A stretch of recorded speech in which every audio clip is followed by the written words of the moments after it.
Hello, my name is Alifchief and I'm a musician. I'm currently based in Uganda. Prior to this, I was in Tanzania for 3 years. Thank you for taking the time to watch this video, which is about the making of my self-titled EP album. And this short video will give a glimpse of what went behind the making of this EP album. I am originally from Brunei. I grew up there. I formed a band called Edabrik, consisting of myself on vocals and guitar, Saleh B-Boy Hasbi on bass, and Rene C-Boy Daud on drums. So together we've made about 5 albums. In 2016 I left Brunei with my wife to go to Tanzania, and it was there that my appreciation of African music really started. So being there, I was exposed to the the varieties of music of different genres that can be found there. It was difficult to figure out what kind of music I should do. Should I continue doing the rocky bluesy stuff, or should I do something completely different? One of the approaches I took was to actually do cover versions of songs that I like. So the first cover song I did was actually by a Bruneian band called Perfect Scums, and a favorite song of mine from them is called Achilles. So I did a cover version of that.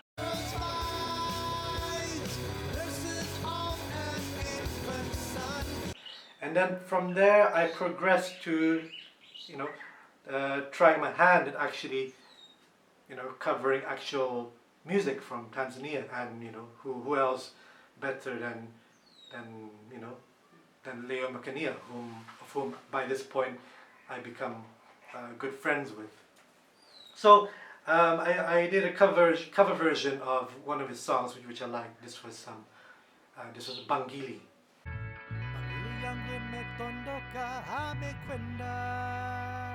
It was a challenge because I was singing in Swahili, a language widely spoken in East Africa. Swahili was actually fun to sing because phonetically speaking, in terms of pronunciation, it wasn't too different from Malay, my native language. Although my version of Bangili was still driven by my rock and blues sensibility, I think I felt a shift in terms of instrumentation, in terms of how I write the music, and so on. My name is Elisha Tiga. I'm a musician, producer. I do composing, film scoring, and I am an instrumentalist as well. I mostly play bass and guitar, and I'm based in Brunei. I mostly work with a lot of different projects, be it as a band leader, as a sessionist, recording instruments, film scoring for short films, for any visual projects, and also as a producer, producing music for artists and songwriters alike. Yeah, that's. Yeah. So I am full-time drummer now. That is what I do. That is what I do. And of course, for most full-time drummers, like most full-time drummers, that just doesn't just mean doing the one thing, right? Yeah, yeah. You need the multiple streams for the multiple bits of income. Really, that's just how it works. So being a drummer just means that one day I might be recording, the next day I might be teaching, the next day I might be gigging, right? Yeah, It yeah. could be anything. Could be anything. Sure. I'm basically a Tanzanian musician. I play traditional instruments, traditional music from Tanzania, and mostly African instruments. So it's basically this kind of sound or the music that I'm playing is come from the central of Tanzania, from the Wagogo people. My name is Danish Nordin. I'm a producer and a composer. I run my own studio called NEEZ home studio. Basically, you know, I love to work with people, different people, and more like experimenting. So basically, when you send me the whatever record, and then when you asked me like to collaborate, I was like, oh yeah. So the first of all, because I had to, you know, to do some little research about you. So I was just like went in your some of your profile, whatever, googling you, you know. When I was trying to, you know, to go find the interview, that was like, yeah, he does this kind of music and stuff like that. And I was like, I never done it before with the style that what you do. And I wasn't even worried about because I know it's music, you know. So so it was still stuck in my mind that when you told me like, man, just do what you feel, just do what you hear, just feel the sound and feel the music and feel the vibe. So that line was very strong to me. Okay. So that's what I started to appreciate you and respect you and jump on your question and respond it and then say, yeah, sure, I can try something out. So, well, I mean, I was excited. I was excited because it, you know, it, like I said about the relationship thing, like it was just, it's nice. It's nice to think like, yeah, I get to work on something that like my old mate is working on. Like that's just that's a nice thing. That's a nice thing. But aside from that, I was like, oh, this sounds cool. Like this is, so it was nice that, you know, something a little bit different was kind of brought to my attention. Yeah. As that was very attractive for me. Like, you know, that's kind of what you want as a, I was going to say as a drummer, but I think just as a musician in general, it's nice when someone comes to the table with something a bit different. My first impression was I was interested because of course I know how you sound like before you move to Africa, right? It's like witnessing change in your sound, and it kind of hits me differently knowing where you came from and knowing the sound that you create now is it's a unique blend of your roots and also where you are right now. I see it as a whole new experience, especially working with someone who's so organic with the change in his sound in his songwriting as well. I kind of take this into account when I say yes because it kind of stuff like this kind of fuels me to be excited in like these kind of projects.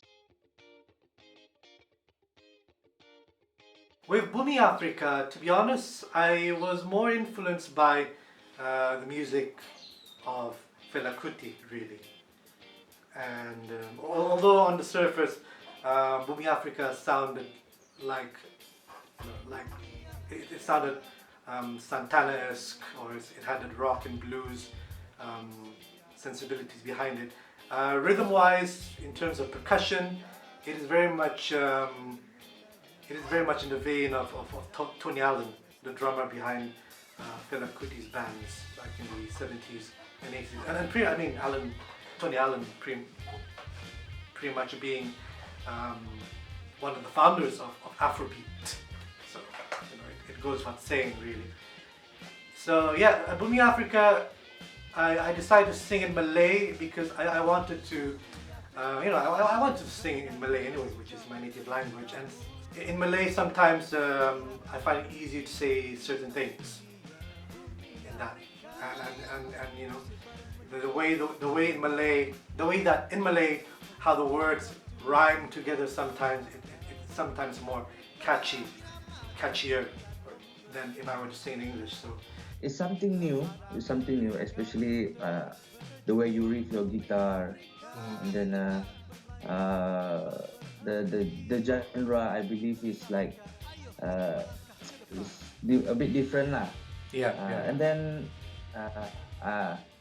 what I like about this is it's something that out of your box. Okay. Yeah, if I'm not mistaken, yes, something new. So and you're a musician, so most of the instrument is already recorded with a good tempo and a great attack, and you know your sound. So that is the things that make me easy to work on the mastering part. Yeah. Bumi Africa was actually written in a period of about a year and a half, I believe. So I think I had the idea for it around 2017. I would say early 2017. The idea behind Bumi Africa is that it's basically my ode to Africa, to being here, living in Africa, to experience that, and I would never thought in a million years that I'd be in Africa. So it's kind of like a gift almost. So yeah, it was a little bit like the song was almost like a catch up for us, almost like okay, this is what you've been up to, over the last so a few years or so. So sort of an eye opener in that respect. But at the same time, it does have a little bit of that heaviness though. Like I think we kind of shared an enjoyment in the heavier rocky stuff. Yeah. And though we're not, we don't just like that stuff. I know that we kind of sort of bonded over some of the heavier rocky stuff. Yeah. And that track kind of has a little bit of that dirty sort of rocky sort of edge to it, Bumi Africa was actually recorded in two places. So I first started here I first started recording it as a demo track in Tanzania, back in Mwanza. I realized that it was kind of it felt like a bit of a new chief to me. Okay. Because I remember, when we were playing together, it was a lot of like Hendrix stuff. Yeah. And then, for you to come to me with a song like Bumi Africa, it was like, okay, yeah, so you've been living in Africa. This song, for the intro itself, it shows the African culture. The vibe is there. It's something that different that you've been done before. Yes. It's really away from. Well, you can hear the culture is there. Borrowed Time came about when I was auditioning my current drummer here in Uganda, and Mariam, the drummer. She and I were just jamming really, but really it's also to see if she can keep up. And Mariam being an exceptional drummer, I suggested her, okay, let's why don't you come up with a beat? And she came up with a beat which was reminiscent of, in her words, the soca style.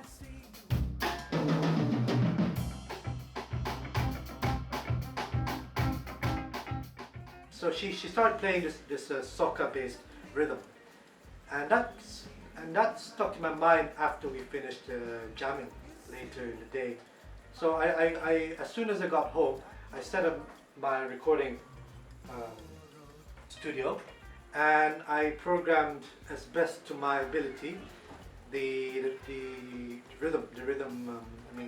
beat on the MIDI keyboard.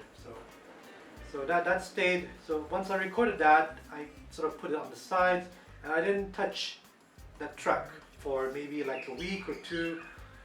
And this was a few weeks before the lockdown was announced here in Uganda. And the lockdown happened, which meant that unfortunately I couldn't perform live as the venues are closed, the pubs are closed, and all that. what prompted me to work on Borrowed Time during lockdown was the uncertainty that came with it. The uncertainty that things may get worse with the COVID-19 pandemic, or now we don't know.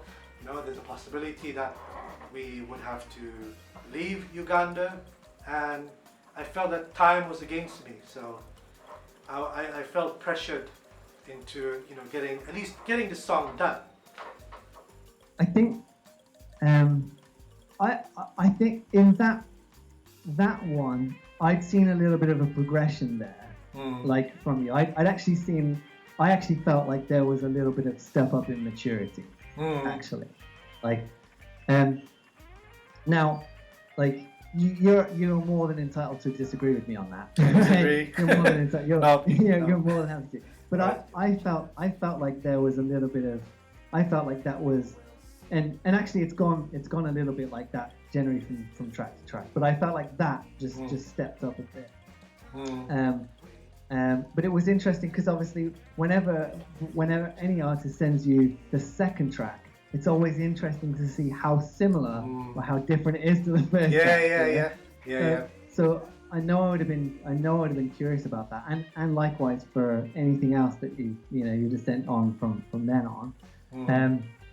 But yeah, again, I just, I was just kind of excited to get cracking with it, really. Right. Right. I think I always am. As I was working on Borrowed Time, I had an idea that I wanted to collaborate with a friend of mine from Tanzania who is a musician. His name is Msafiri Zawose. And we've met a few times when I was living in Tanzania, and I think during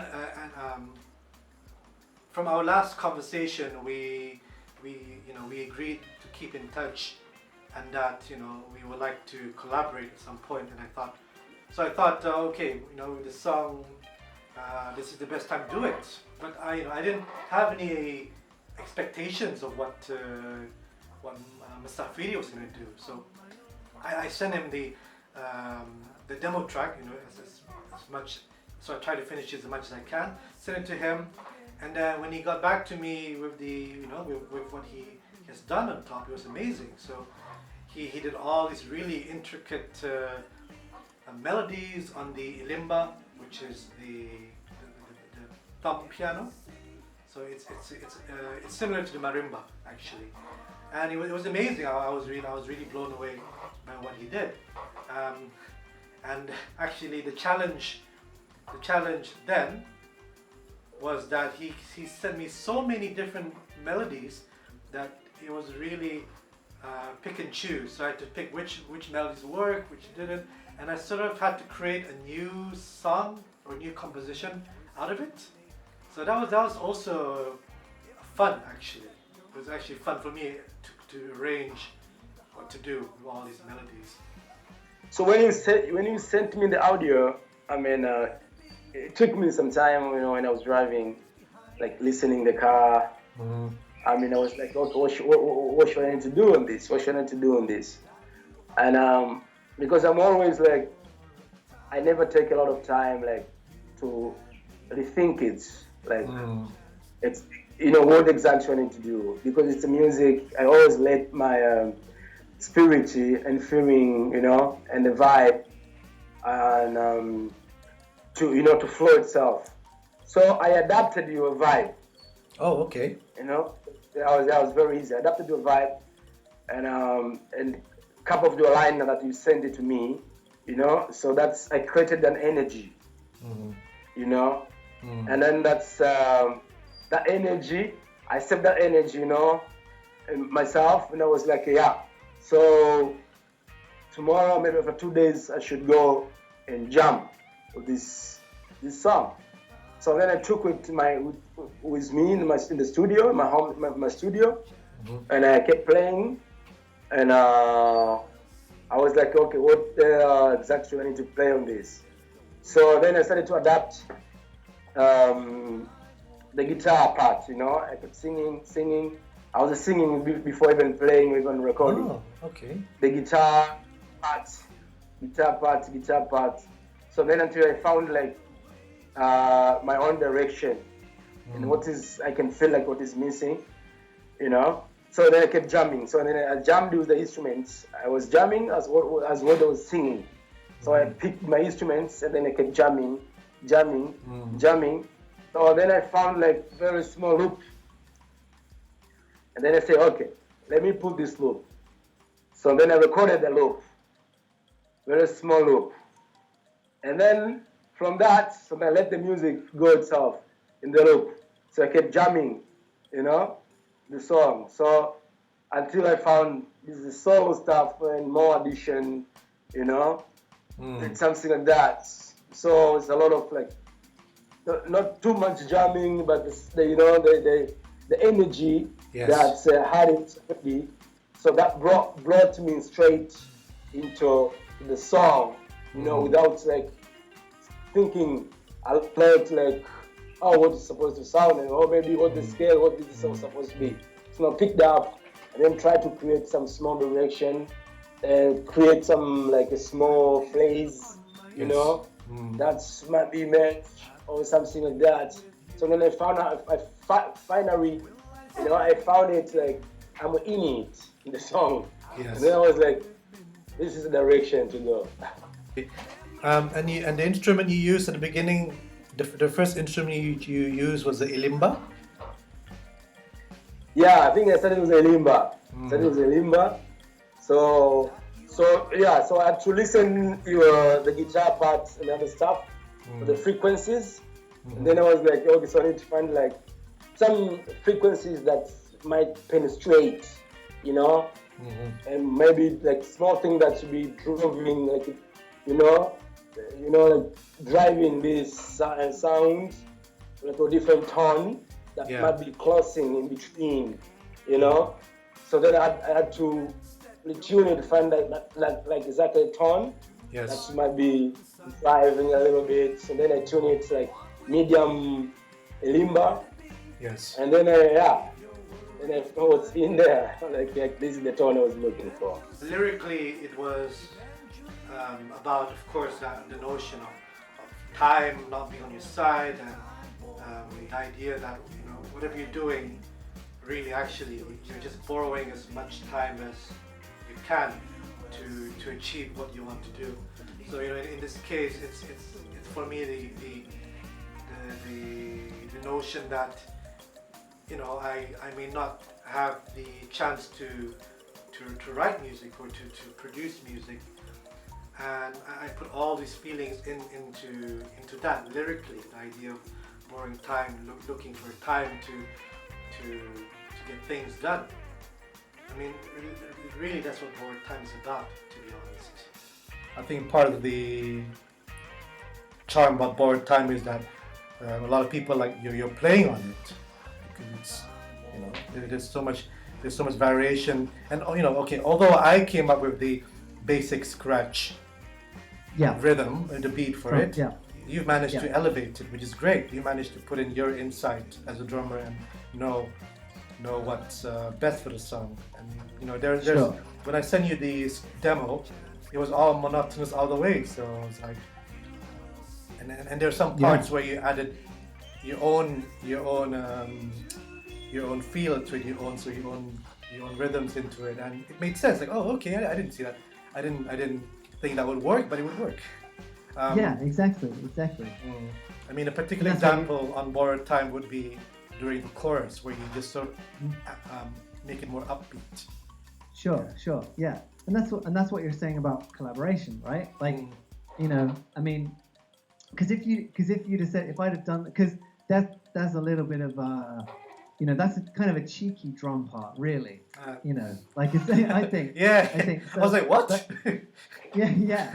But I think, you know, if you'd have come back to me and gone like, maybe not in the first one, but let's save it for later in the song, you know, I'd have been like, yeah, okay, I can hear why you might want to do it that way, you know. So, you know, there's that's the thing I like with collaboration, really, is just that kind of back and forth of like, you kind of upping each other's game, really. You know, Yeah. you're kind of like just kind of pulling each other along. Like, it's nice. Yeah, I think it's a help. yeah. And are you happy with the final outcome of the song when the single was released? I mean, yeah, I was super happy. You know, I was so excited. Actually, I was like, oh my god! So the song was already, you know, when you sent me the final, like the mixing final, I was like, oh, you know, like it's something that's unbelievable.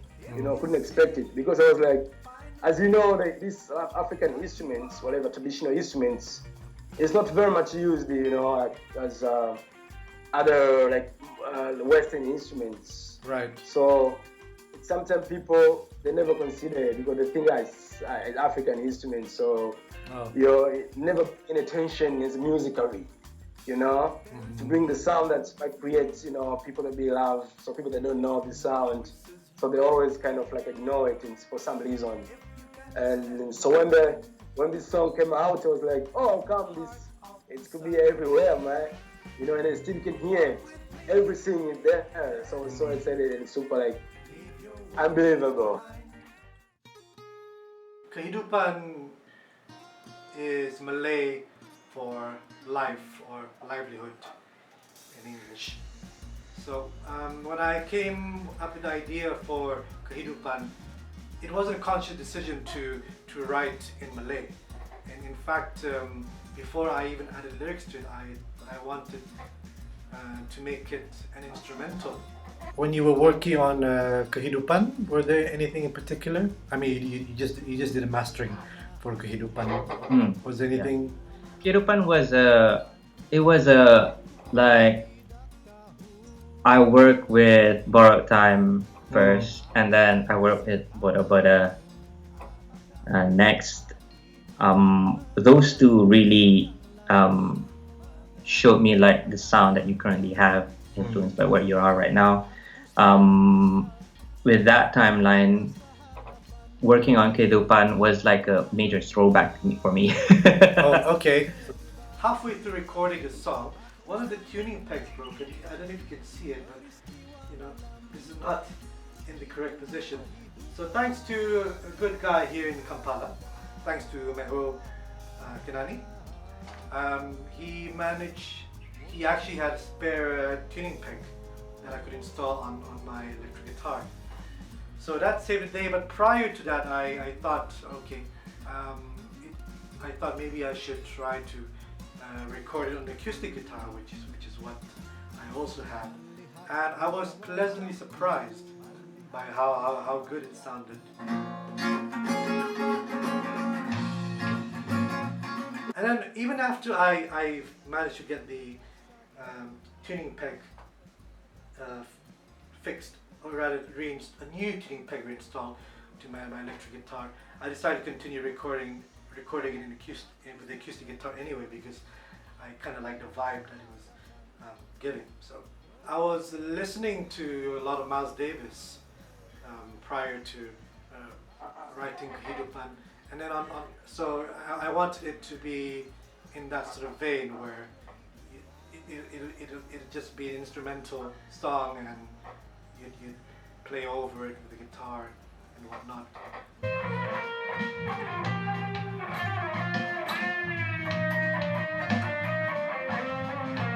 I tried doing that and it just didn't seem to work for some reason, and that's when I decided, okay, I think this song needs some lyrics.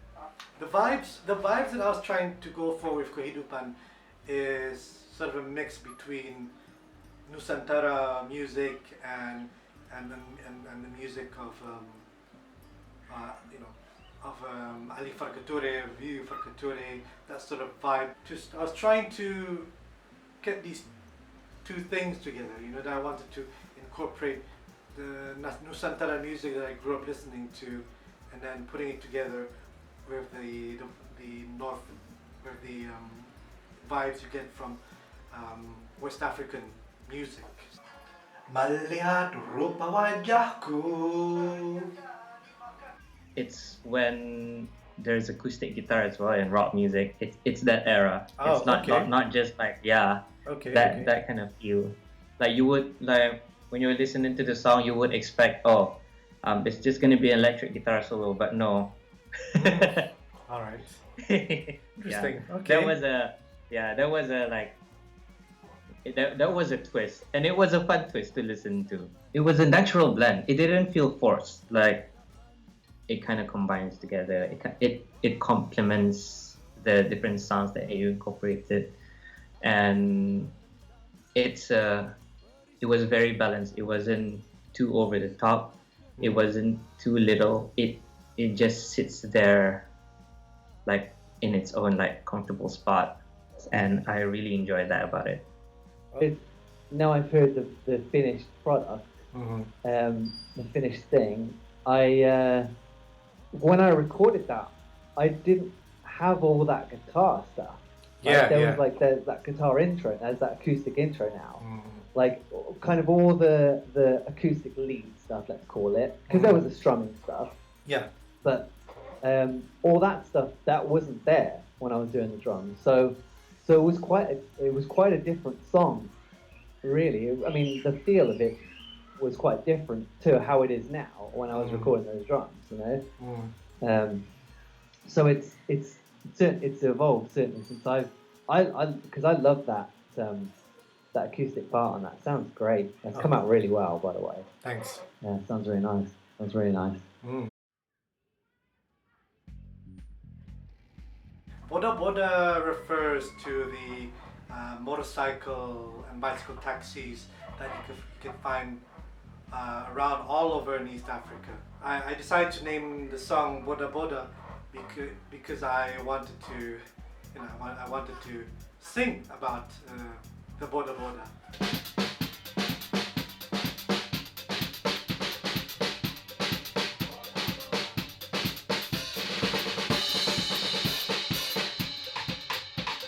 I asked you to do the bass for Boda. So yeah, that was fun. what was it like working on Boda? Yeah, like Boda is like that friend that comes along and then just pulls you into the party and then just tells you to sometimes you just have to like break loose and then just take it all in and then just go with the flow and then just enjoy the party as how it should be. That was Boda for me. And in the process of tracking bass, of course, usually my workflow is I listen to the song and basically try to be as particular as I can when I lay down bass tracks for any songs. Boda was that and more because it kind of pulls me into the flow and it really influences me on how I should lay down the bass line for that song. And to be honest, there was not a lot of thought process going into it as much as I usually do to my projects. And I think it's because one thing is it's a sound from a culture that's I don't grow up in that culture. I'm not exposed to that culture enough. But I see it as a plus thing. Like for me, when something's so foreign, it kind of influences me in a natural way, and it kind of influences how I laid on the bass line for that song in a natural way. So it was a fun experience because there was not a lot of thought going into it, and it's just that it's basically just listening to the song, getting influenced to something that's so foreign to me, and once I track down the bass, I listen back and it's like, oh, so this is what comes out, and it just feels like a natural process to me, which is really fun. That's the most fun I can ever get or anyone could get when they're working on a project, when it just feels like a natural flow from start to finish. Yeah. Yeah, so that was my experience with working with BODA. Okay, and because I laid down the demo bass, did that sort of help? Did it sort of help guided you toward what? Yeah, it guided me in a sense that it was a solid foundation to what kind of groove you were looking for in the song, and that plus just the percussions, the drums, it was very prominent, it was very driven, and it was very influential in a sense. So like, even if I'm going in blind, like just listening to both of these things together, when I was listening to the track, it kind of like, even if I go blind, like just going straight into it, it just naturally feels, this is the kind of feel that the song needs. And then we just go through it. Oh, cool. Okay, that's nice. And then, so this approach, I mean, and you know, when you did the bass solo, was that sort of on the cuff, or did you have to do several takes, or what? It was for this particular song. I listened to it again and again, and I knew that there's bass solo part there, so I just usually take note of that. And what I did was I went through this song like straight on for like a few times, and from those few laps I go through the songs, each time I did like some improv, like on the spot. And each of those, like I recorded each of those improvs, and what I did was I just listened to each of it and just take note of just the things that I always keep returning to, and it's more like a mix and match. It's like, oh, I like that part when I did that, I like this part I did that, like that part when I did that. So that was when I started like structuring like my composition when I did the solo based on that. And when I finally recorded the solo, it was based on that, but it was something that was just based on it. And it's not really 100%. So it just went with the flow with that, and then it's like, all right, so this is it. It's a cool solo. I really enjoyed it. It flows through very well, and it sits really well with the drums also. So that was nice. I hope you've enjoyed watching this mini documentary about the making of my EP album, and I just want to thank you so much for your time and appreciation and support towards my music. If it wasn't for you all, I don't think it would have been possible for me to make music, really.